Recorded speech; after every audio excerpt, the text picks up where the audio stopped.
The sun was sliding low behind the jagged red cliffs when Ethan Cole guided his tired horse off the narrow trail and toward the sound of water.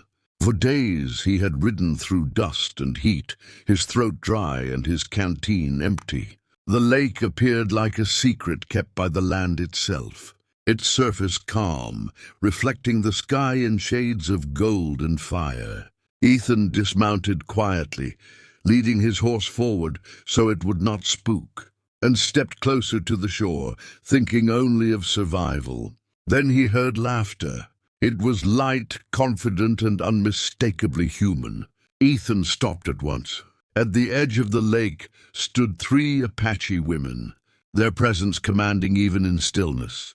They were not startled children, but grown women with the posture of hunters, and the calm awareness of those who knew the land belonged to them. The laughter faded, replaced by silence sharp enough to cut. Ethan turned his back immediately, raising his hands to show he meant no disrespect, his heart pounding as he realized the mistake he had already made. Footsteps touched the shore behind him. "You saw what is not meant for Chudge outsiders," a firm voice said.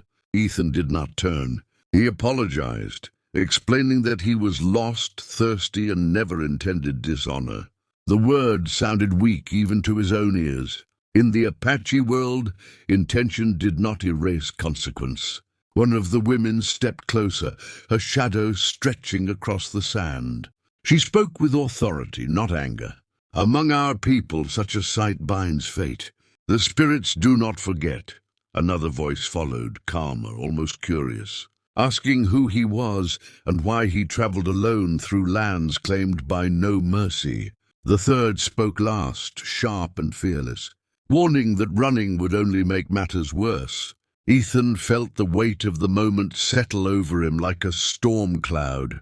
He was a scout, a survivor, a man who had faced bullets and starvation. Yet nothing had prepared him for this kind of judgment. He could flee into the hills, but he knew the stories.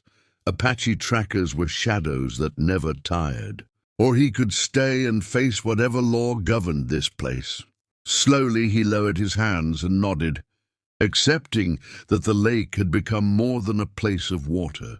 As the sky darkened and the first stars appeared, the 3 women stood before him, not as captives of tradition, but as its guardians. In that quiet, Ethan understood this encounter was no accident.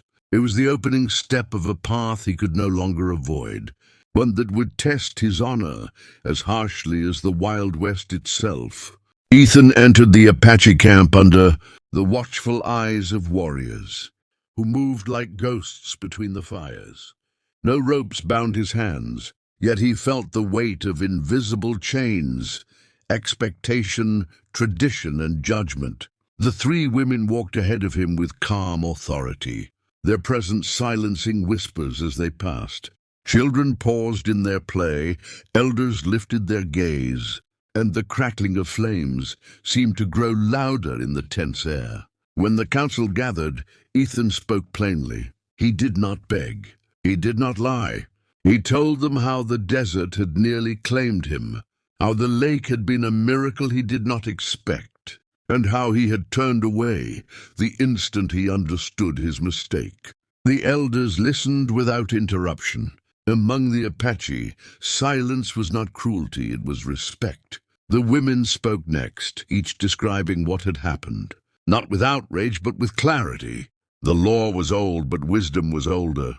Before any decision could be reached, the wind carried a sound that did not belong. Horses, many of them, moving fast. A warning shout rang through the camp, and within moments the peace shattered. Gunfire cracked the morning air as a gang of bounty hunters burst from the trees, men who hunted Apache land for money and blood alike. Chaos followed. Warriors rushed to defend the camp, arrows and rifles answering the invaders.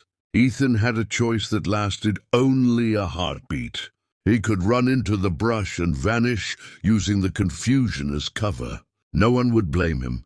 Instead, he grabbed a fallen rifle and took position beside the eldest of the 3 women. They fought back to back, trust forged in seconds, not words. Ethan fired with steady hands, protecting the path where children fled. Nearby, the calm woman guided elders to safety, her voice cutting through fear. The fierce one mounted a horse and charged, fearless as thunder, driving the attackers into disarray. The fight ended as quickly as it began. The bounty hunters fled, leaving silence, smoke, and the wounded behind. Ethan's shoulder burned where a bullet had grazed him, but he remained standing. The elders saw everything. That night, fires burned low as the camp tended its injuries. Ethan sat apart, unsure of his place, until the three women approached. There was no accusation in their eyes now, only understanding. Honor, they knew, was revealed in action, not words. Ethan had stayed when escape was easy. He had defended people who owed him nothing.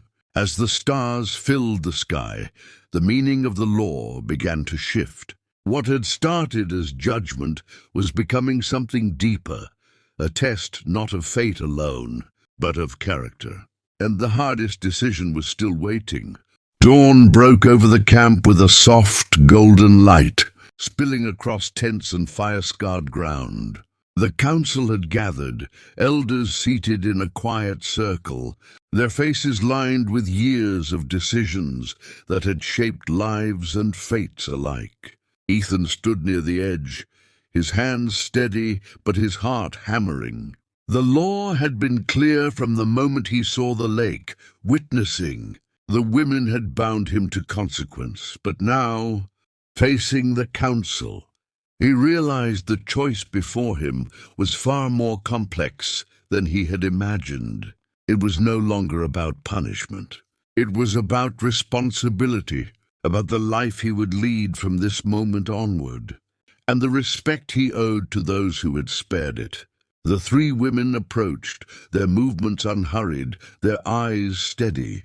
Untai, the eldest and wisest, spoke first, her voice carrying the weight of authority. She explained that the law did not demand marriage as an act of ownership or punishment, but as a path to accountability. Ethan listened carefully, understanding that this was a test of integrity, not desire. Shyla, calm and thoughtful, spoke next. She emphasized the choice that must be made freely, honoring both the spirits and the lives involved. Finally, Taza, fierce and unyielding, looked him in the eye and simply said that whatever decision he made, it must come from understanding, not fear. Ethan realized then that the women had already exercised their own judgment. They were leaders of their own lives, not pawns of tradition. Each had chosen a path in accordance with her spirit. Nantai remained to guide her people, her presence anchoring the community. Shyla committed herself to bridging the world of Apache and frontier, a mediator whose wisdom would save many lives.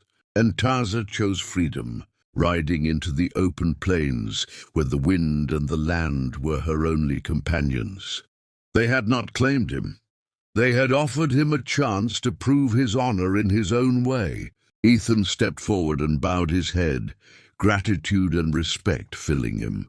He realized that honor was not only in obedience, but in understanding and in action. He mounted his horse, carrying with him a lesson older than any frontier law. Respect, courage, and integrity could change fate as much as any force of nature. The three women watched him ride away, standing together by the lake, unbroken and free, the silhouettes framed by the rising sun.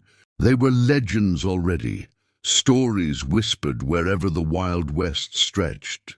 A reminder that strength and wisdom were as enduring as the land itself, and that choices, when made with honor, could shape destiny for all who witnessed them.